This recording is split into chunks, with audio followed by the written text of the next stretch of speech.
السلام علیکم. ہمارے چینل میں خوش آمدید. امید ہے آپ سب خیریت سے ہوں گے. پلیز ہمارے چینل کو سبسکرائب کریں، لائک کریں اور شیئر کریں. ساتھ میں دیے گئے بیل آئیکن کے بٹن پر کلک کریں تاکہ آنے والی ہر نئی ویڈیوز کا نوٹیفیکیشن آپ کو ملتا رہے. وہ خوفناک رات. مجھے وقت پر گاؤں پہنچنے کی جلدی تھی، اس لیے میں دوپہر کو ہی گھر سے نکل گیا تھا. میرا اندازہ یہی تھا کہ شام سے پہلے اپنے گاؤں پہنچ جاؤں گا، مگر ایک ویران جگہ بس خراب ہو گئی. پہلے تو ڈرائیور اور اس کا مددگار خود ہی بس میں ہونے والی خرابی کو ٹھیک کرنے کی کوشش کرتے رہے، مگر جب ان سے خرابی دور نہ ہوئی تو ڈرائیور نے اپنے مددگار کو کسی مکینک کو بلانے قریبی قصبے کی طرف بھیجا. مکینک کے آنے کے بعد بس کے ٹھیک ہوتے ہوئے شام ہو گئی. جب میں نے اپنی منزل پر بس سے اترا تو رات کا اندھیرا گہرا ہو گیا تھا. گاؤں تک پہنچنے کے لیے مجھے ایک کچے راستے پر چلنا تھا. اس راستے پر ابھی مجھے 3 کلومیٹر پیدل سفر کرنا تھا. میں بڑی سڑک سے اتر کر گاؤں جانے والے راستے پر چل دیا.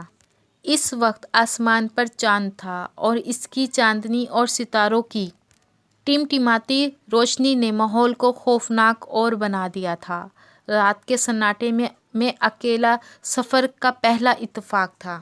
میرا دل زور زور سے دھڑک رہا تھا اور اس خاموشی میں مجھے اپنے دل کی دھڑکن صاف سنائی دے رہی تھی. ابھی میں تھوڑا سا راستہ ہی طے کر سکا تھا کہ اچانک ایک الو نے میرے سر کے عین اوپر رات کے سناٹے میں اور پر پھڑپڑاتا ہوا ایک درخت سے اڑ کر دوسرے درخت پر جا بیٹھا. رات کے سناٹے میں الو کی خوفناک آواز مجھے بری طرح سے ڈرا رہی تھی اور خوف زدہ نظروں سے میں ادھر ادھر دیکھنے لگا. اسی وقت جھاڑیوں میں سرسراہٹ سی ہوئی. میں نے چونک کر دیکھا. اونچی اونچی جھاڑیوں کے پیچھے کوئی کھڑا تھا. میں ڈر کر پیچھے ہٹا تو کسی چیز سے ٹکرا گیا. ڈر کے مارے میرے منہ سے چیخ نکل گئی. مڑ کر دیکھا تو درخت تھا. میں بدحواسی میں اسی درخت سے ٹکرا گیا تھا. پھر اسی درخت کے پیچھے مجھے بہت بڑا کچھ نظر آیا. میں پیچھے ہٹا تو وہ میری طرف بڑھا. میں ڈر کر بھاگا اور بھاگتا ہی چلا گیا.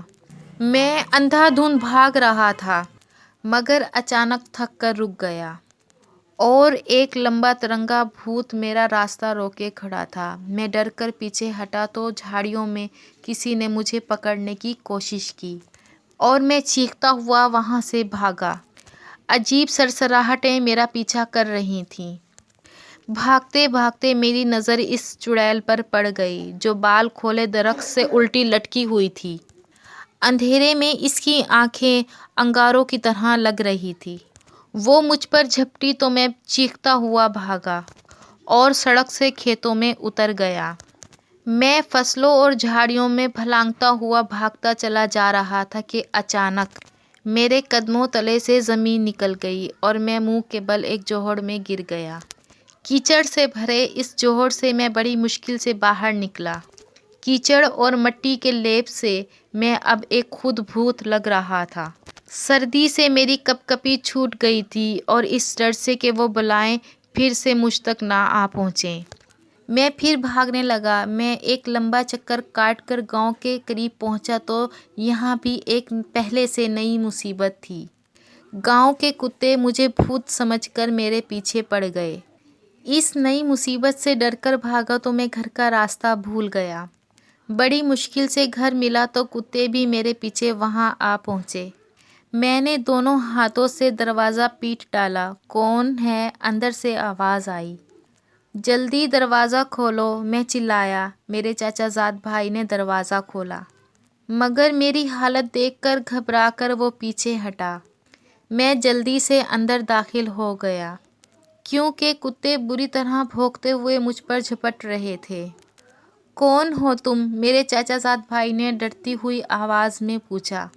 اتنے میں گھر کے دوسرے لوگ بھی اٹھ کر وہاں آ گئے.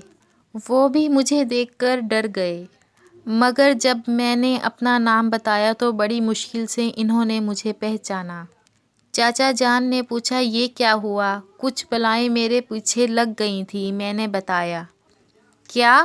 سب حیرت سے میرا منہ تکنے لگے. میں نے تفصیل بتائی تو چاچا جان مجھ پر ہنس پڑے اور بولے وہ بلائیں ولائیں کچھ نہیں تھیں، تم اپنے تصورات سے ڈر گئے ہوں گے، تم نے اندھیرے میں درختوں اور جھاڑیوں کو بھوت اور چڑیلیں سمجھ لیا تھا، البتہ الو اصلی تھا۔ جب میری طبیعت ذرا بحال ہوئی تو میں نے سوچا چاچا جان ٹھیک ہی کہہ رہے ہیں، یہ میرے تصورات ہی تھے جو اندھیرے میں بھوتوں اور چڑیلوں کا روپ دھار گئے تھے، کیونکہ میں ہر وقت بھوتوں اور چڑیلوں کی کہانیاں پڑھتا رہتا تھا۔ انہی خیالی بھوتوں اور چڑیلوں نے آج مجھے سچ مچ ڈرا دیا تھا۔ اف خدایا، یہ سب میرے تصور کا کرشمہ تھا، میں نے سر تھام کر کہا۔ امید ہے میری آج کی یہ ویڈیو آپ لائک کریں گے اور پلیز زیادہ سے زیادہ شیئر کریں، ساتھ میں دیے گئے بیل آئیکن کے بٹن پر کلک کرنا نہ بھولیں۔ اگلی